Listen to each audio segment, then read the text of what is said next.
বন্ধুরা, চলে এলাম তোমাদের সাথে আবার একটি নতুন গল্প নিয়ে। তো আজকে তো আমাদের এখানে সকাল থেকে ভালো রকমের বৃষ্টি পড়েছিল, মানে নিম্নচাপের বৃষ্টি। তো এই বিকেলবেলা ওয়েদারটি একটু পরিষ্কার হলো কিন্তু।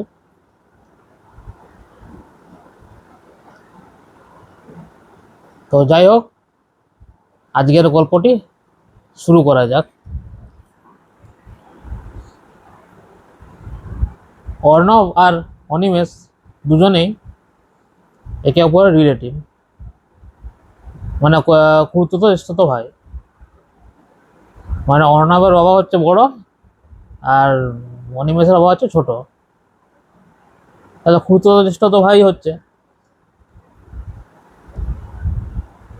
ওরা গ্রাম থেকে শহরে এসে পড়াশোনাও করে, বাকি হায়ার এডুকেশনও ওরা কমপ্লিট করে দুজনে। আর কাকতালীয়ভাবে দুজনেই কিন্তু একই কোম্পানিতে, মানে বড় একটি প্রাইভেট কোম্পানিতে চাকরি পায় কাকতালীয়ভাবে। এরকম খুব কমই দেখা যায় যে একই কোম্পানিতে দু ভাই চাকরি করছে। তো সে যাই হোক, ওরা শহরে ওদের ভালোই জীবন কাটছিল। ওরা একটা বাড়ি ভাড়া নিয়েছিল, দুজনকার থাকার জন্য বেস্ট বলবো। তো ভাড়া দুজনে শেয়ার করেই করছিল। তো মাঝে মাঝে ওদের কাকা আসে, জেঠা আসে, মা বাবার মাও আসে মাঝে মাঝে। আর ওরাও সময় পেলে গ্রামে যায়, মাঝে মাঝে ছুটি ছোটা থাকলে গ্রামে যায়। তো খুব একটা ছুটি ছোটা পায় না, তবে হ্যাঁ, পুজোর টাইমটা ছুটি ছোটা থাকে ওদের। এমনি টাইমে ছুটি ওদের খুব কমই আছে, কোম্পানিতে খুব চট করে ছুটি ওদের দেয় না, মানে কাজের চাপের জন্য আর কি। তো ওরা সন্ধ্যাবেলায় ঘরে এসে, মানে ওরা একটু বাইরে গেছিলো আর কি, শপিং করতে আর কি। তো ওরা সন্ধ্যাবেলা ঘরে এসে ঢুকে খাওয়া দাওয়া সারার পর শুলো। তো তখন অর্ণব বলে উঠলো, হ্যাঁ রে অনিমেষ, অনিমেষ ছোট ওর থেকে, অর্ণব 2-4 বছরের বড় ওর থেকে। তাও এখনকার তো অনেকেই দাদাকে নাম ধরে ডাকে, সবাই তো দাদাকে দাদা বলে না, অনেকেই নাম ধরে ডাকে। এমনকি দিদিকেও, দিদি যদি 2-4 বছরের বড় হয়, দিদিকেও কিন্তু নাম ধরেই ডাকে তারা। তো সে যাই হোক বললো, হ্যাঁ রে অনিমেষ, তো মহুলডিহিতে একটা বড় মেলা বসেছে, যাবি? মেলাটা খুব সুন্দর, অনেক কিছু জিনিস নামিয়েছে নাকি। আর বিশাল বড় এরিয়া নিয়ে মেলাটা, মানে মেলাটা অনেকটা ঘুরতে, মেলাটা তো ঘুরতেই মোটামুটি 3-4 ঘন্টা লেগে যাবে বলতে গেলে। তো 3-4 ঘন্টা তো মানে মেলা, মানে বুঝতেই পারা যাচ্ছে কত বড় মেলা এরিয়া নিয়ে। তো ওরা ওরা আগে মহুলডিহি ওখানে যায়নি। ওরা ওখান থেকে ট্রেন করলে, শহর থেকে ওরা যেখানে থাকে সেখান থেকে ট্রেনে 2 ঘন্টা মতো লাগে। জায়গাটার নাম শুনেছে কিন্তু ওরা কখনোই যায়নি কিন্তু। তো বললো যে ঠিক আছে অর্ণব, তাহলে মেলাটা কতদিন আছে? মেলাটা আছে এখনো 3-4 দিন।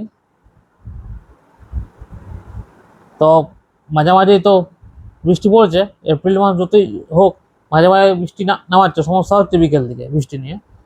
তো এক কাজ কর, কালকে যদি ওয়েদার ভালো থাকে, কালকে আমরা বিকেল দিকে, মানে খাওয়া দাওয়ার পর একটু রেস্ট নিয়ে, একদিনকার ছুটি নিয়ে আমরা চলে যাব মেলাটা দেখতে। তো বললো ঠিক আছে, যদি ছুটি পাই কালকে একদিনকার জন্য, কোনো রকম বাহানা করে। তো বললো ঠিক আছে, কালকে স্যারের সাথে কথা বলা যাক। তো স্যার বললো ঠিক আছে, তোমাদের যখন শরীর ভালো নেই, ছুটি নিই না। তো এই বাহানায় ওরা করলো কি, ওরা ঘরে গিয়ে কিছুক্ষণ রেস্ট নিল। রেস্ট নেওয়ার পর ওখানে 4টা ট্রেনটা ধরলো। 4টা ট্রেনটা ধরে ওরা 2 ঘন্টার মধ্যেই পৌঁছে গেল, কিন্তু 6টার সময় পৌঁছে গেল। মানে তখন পুরোপুরি সন্ধ্যা হয়নি, লোক পেরাপেরি করতে বলতে গেলে। আর ওখান থেকে মেলাটা, স্টেশন থেকে, মৌলদি স্টেশন থেকে মেলাটা 10 মিনিটের জাস্ট কাছে একবারে বলতে গেলে। এবারে গিয়ে দেখলো মেলা, সে হিউজ মেলা বলতে গেলে। বিভিন্ন রকমের চড়ক বসেছে, অনেক কিছু বিক্রি হচ্ছে। মানে বলতে গেলে 3-4 ঘন্টারও বেশি লাগবে পুরো মেলাটা যদি ভালো করে ঘুরতে হয়। তো ওরা মেলাতে ঘুরতে ঘুরতে কিছু খাওয়া দাওয়া করলো, কিছু জিনিস কিনলো। তো তো মেলাটা ঘুরতে ঘুরতে ওদের প্রায় রাত 10টা বেজে যায়, মানে 10টা পুরো ঠিক না, 10টা বাজে 10 বেজে যায় ওদের। তো ওরা তো আমার মেলা ঘুরলো, মেলা ঘোরার পর একটা জায়গায় বসলো। হট করে অনিমেষের মাথায় খেয়াল এলো, হ্যাঁ ওর না আজকে তো লাস্ট ট্রেন 10টার সময়, এখান থেকে তো লাস্ট ট্রেন 10টার সময়, নাহলে এবারে কালকে সকালে স্টেশনে বসে থাকতে হবে আমাদের। তো যত তাড়াতাড়ি কোন করে ওরা দুজনে যতটা সময় পা চালালো, মানে ছোটার মতো বলতে গেলে, খুব তাড়াতাড়ি ওরা পা চালালো। কিন্তু পা চালালো যখন যতক্ষণকে স্টেশনে এসছে ততক্ষণকে ওরা নিজের চোখে দেখলো লাস্ট ট্রেনটি বেরিয়ে চলে গেল।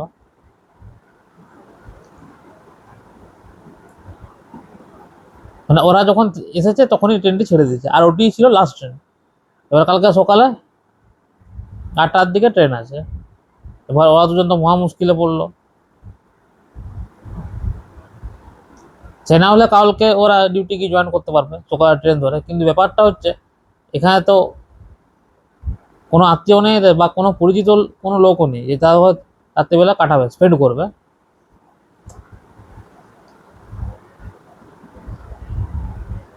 তো এবার রাত কাটানোর এবারে তো মহা মুশকিলে পড়লো ওরা।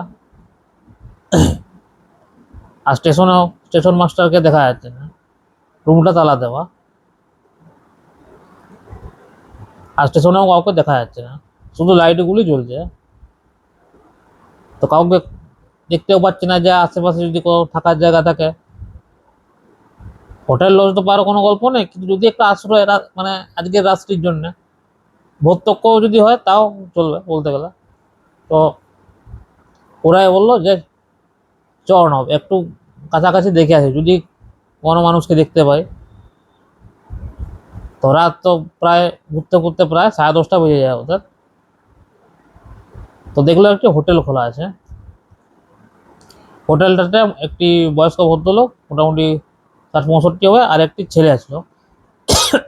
ছেলেটির বয়স একদম, মানে ছেলেটি ছোট বাচ্চা বলতে গেলে, 10 থেকে 12 বছর বয়স আর কি, বাচ্চা ছেলে একদম।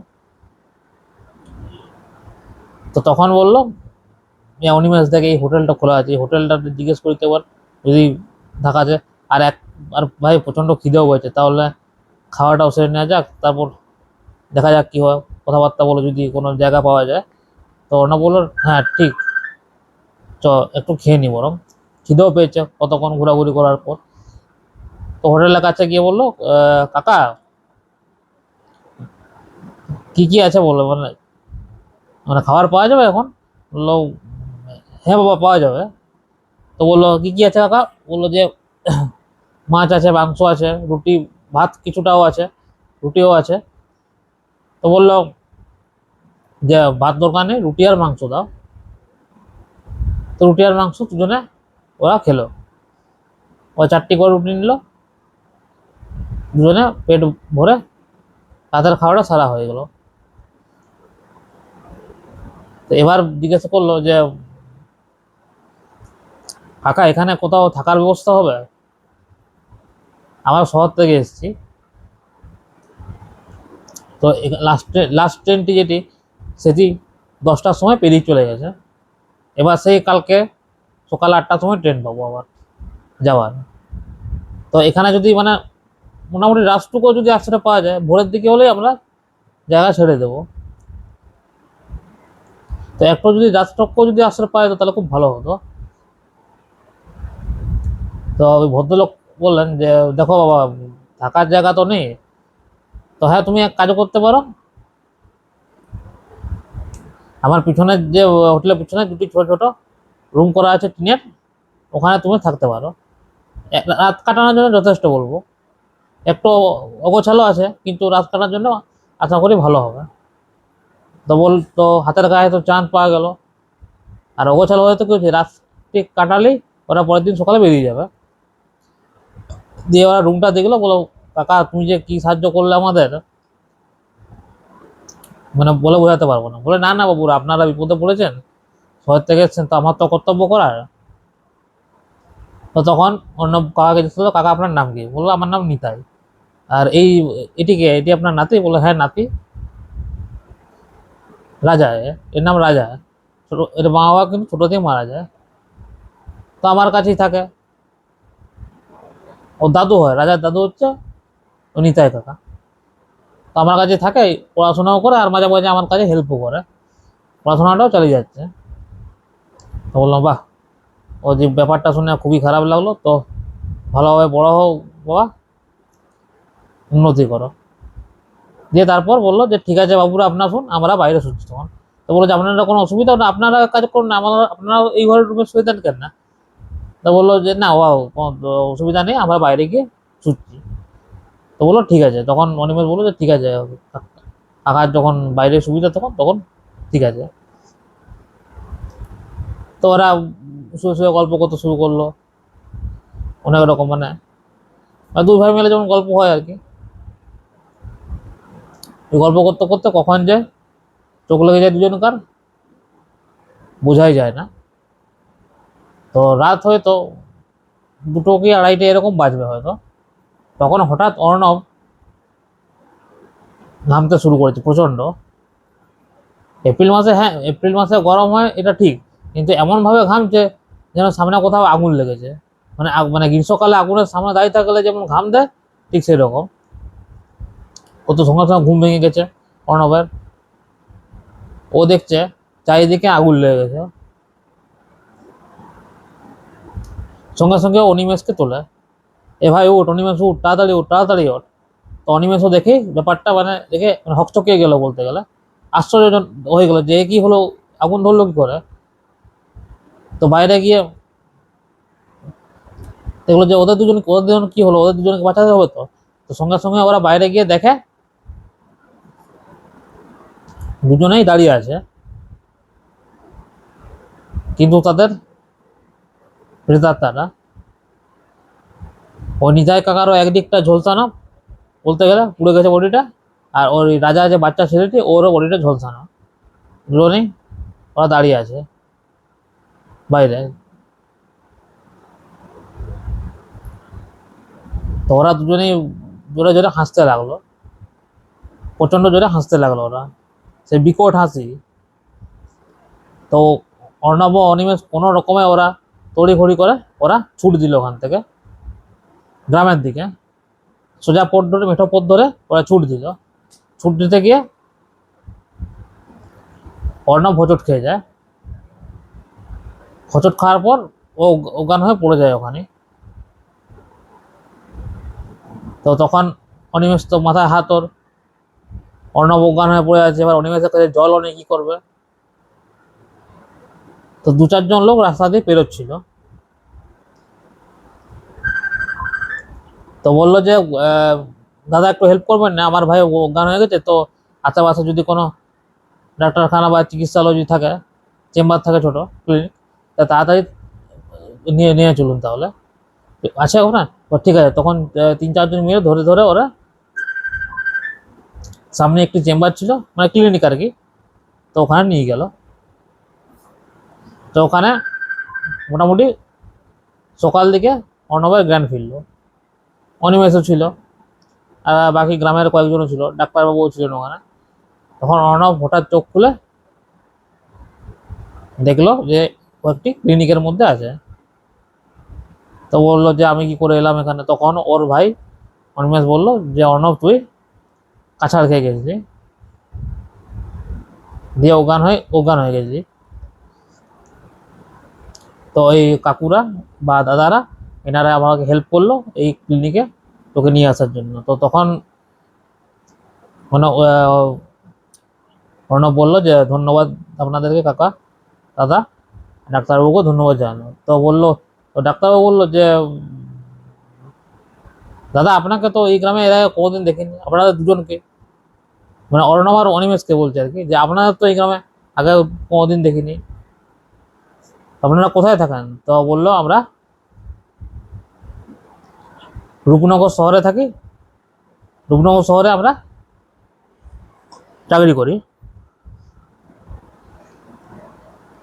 আর আমাদের গ্রামের বাড়ি হচ্ছে বকুলতলাতে। মানে আমরা দু ভাই আর কি, খুব তো জ্যেষ্ঠ। তো তো হঠাৎ মহুলডিঙ্গি গ্রামে আপনাদের কোনো আত্মীয় আছে কি, বা কোনো পরিচিত কেউ আছে কিনা। বললো না না, আমরা এখানে মেলা দেখতে এসেছিলাম। তো মেলা দেখতে দেখতে আমরা সময়ের জ্ঞান না নিয়েই 10টা তক্ক বসে রইল, মানে 10টা বাজে 10 তখন আমাদের খেয়াল হলো যে লাস্ট ট্রেন পেরিয়ে যাবে বলে, আর একটু আগে হয়তো গেলে আমরা ট্রেনটা পেয়ে যেতাম। কিন্তু তারপরে পুরো ঘটনাটা বললো দু ভাই মিলে, অর্ণব পুরো ব্যাপারটা বললো। তো তখন সবাই বুঝতে পারলো ব্যাপারটা, বললো যে হ্যাঁ বুঝতে পেরেছি, ওটা নিতাই কাকার হোটেল। আর ওর একটি নাতি ছিল, ছেলেটি 10-12 বছর বয়স, তো আপনি দেখেছেন তো, খোসা করে ছেলেটি। বলে হ্যাঁ হ্যাঁ, নাম ছিল রাজা। বলে হ্যাঁ হ্যাঁ হ্যাঁ। তো তখন বললো, গ্রামের একজন বয়স্ক ভদ্রলোক বললো যে বুঝতে পেরেছি ওটা নিতাইয়ের হোটেল। নিতাই হচ্ছে ওই ভদ্রলোকের বন্ধু। তো নিতাই ছোলে বৌমা একটি অ্যাক্সিডেন্টে মারা যায়। তো ওর ওর নাতির সাথেই থাকতো, নাতি পড়াশোনাও করতো আর ওর কাজেও হেল্প করতো। তো গ্রামের কিছু মোড় মাঝে মাঝেই কিন্তু আড্ডা দিতে যেত ও হোটেলে গিয়ে, শুধু সময় নষ্ট করতো। গ্রামের মোড়ের ছেলে আর তার কতগুলি বন্ধু, মানে দল বলে বলতে গেলে, তো সময় নষ্ট করতো। তো এই ব্যাপারে কিন্তু অবজেকশন জানাতো নিতাই কাকা বারবার। কিন্তু বুড়ো মানুষ অতজন ছেলের সাথে পারে কি, তো কাজ করলো নিতাই কাকা, গ্রামের মোড়লকে গিয়ে বললো। তো গ্রামের মোড়ল কিন্তু নিতাই কাকাকে সম্মান দিত খুব। তো ও তার ছেলেকে মানে ভালো রকম শাস্তি দেয়, যে আর খবরদার ওই দোকানে যাবি তুই সময় নষ্ট করার জন্য। তো সেইটি কিন্তু গ্রামের মোড়লের ছেলে মনে থেকে যায়, রাগ থেকে যায় নিতাই কাকার উপর। তো একদিন করলো কি, গ্রামের মোড়লের ছেলে আর তার দলবল নিয়ে আগুন লাগিয়ে দেয় নিতাই কাকার হোটেল দিতে। হোটেল দিতে ওরা দুজনেই ছিল, নিতাই কাকা আর রাজা ওর নাতি। তো পুরো হোটেল তো পুড়ে ছাই, সঙ্গে তারা দুজনে পুড়ে যায়, অগ্নি দগ্ধ হয় বলতে গেলে। তো ওটা অনেক, তো কিছুদিন পর হঠাৎ গ্রামের মোড়ল আর তার দল বলল রহস্যজনকভাবে মৃত্যু ঘটে। তো গ্রামের মোড়ল বুঝতে পেরেছিল কার কাণ্ড এটি, কিন্তু গ্রামের মোড়ল জানতো যে ছেলে যা করেছে তার ফলতে পেয়ে গেছে। সেই জন্যে কিন্তু মাঝে মাঝে রাতের বেলা ওই নিতাইকে আর ওর নাতিকে ওই হোটেলটিতে দেখা যায়, মাঝে মাঝে দেখা যায়। কিন্তু ওরা অনেককে ভয় দেখেছে, কিন্তু কারো কোনোদিন ক্ষতি করেনি। কিন্তু অবশ্য হ্যাঁ, ভয় অনেককে দেখেছে ওরা। ওই জন্যে সন্ধ্যের দিকে যারা জানে এখানকার লোকাল, তারা এদিকে কেউ চট করে পেরোতে চায় না। তো বন্ধুরা, আজকের গল্পটি কেমন লাগলো তোমাদের? লাইক কমেন্ট শেয়ার করো কিন্তু।